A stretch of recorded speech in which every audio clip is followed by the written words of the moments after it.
Well, as you heard there, people are indeed likely to see some military on the streets of Manchester. And that's, of course, after the British government announced on Tuesday that the country's terror threat level had been raised to critical following that attack in Manchester that left 22 people dead. Many have been laying flowers at a makeshift tribute site in St. Anne's Square, some still visibly upset by Monday night's attack. The now critical security status means armed soldiers could be deployed instead of police at public events, including sports matches. Security barriers and road closures remain in place on Wednesday around the arena in central Manchester. Well, let's go live now to Manchester and bring you the latest. Our correspondent, CGTN's Richard Bestick, is standing by for us. Richard, as we know now, the UK has raised its terror threat level to critical. Just talk us through the new security measures that are going to be rolled out.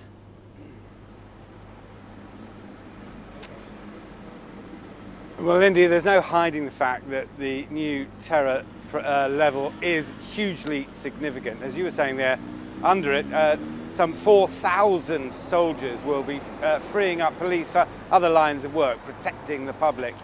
The soldiers will protect areas like Buckingham Palace in future instead of the police. Buckingham Palace, of course, the home of Queen Elizabeth.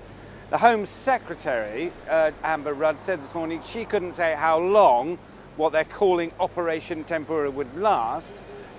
Much of the increased security level is part of that operation.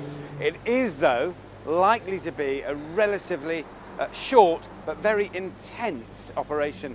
For people living in Britain, the obvious differences will be a greater police presence on the streets and soldiers in places where previously they were patrolled by police officers. But it would be difficult to maintain that level of intensity for too long. Not just because man hours run out, but budgetary concerns also begin to kick in. This is going to be a short, sharp operation, very much linked to the raising to critical level of the British terror level of awareness and intensity. And indeed, that raising of the terror threat level has emerged from the information that's coming out of investigations so far about Salman Abedi and perhaps his links to a broader network of terrorists. Can you tell us more about that? Yeah, well, that Salman Abedi was linked to a wider terrorist network, is looking now very much at a central line of the investigation by the security forces.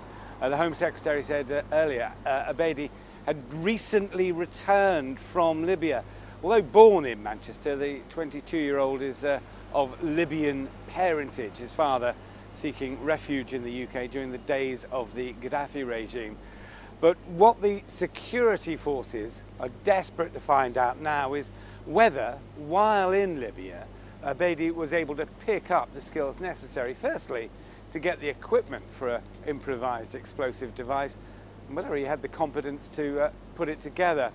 There are those who doubt that he had that, and possibly someone provided him with the bomb. If that's the case, it would go a long way towards explaining the raising of the UK security threat level to critical, the highest level. It means that another attack is not just likely, but imminent.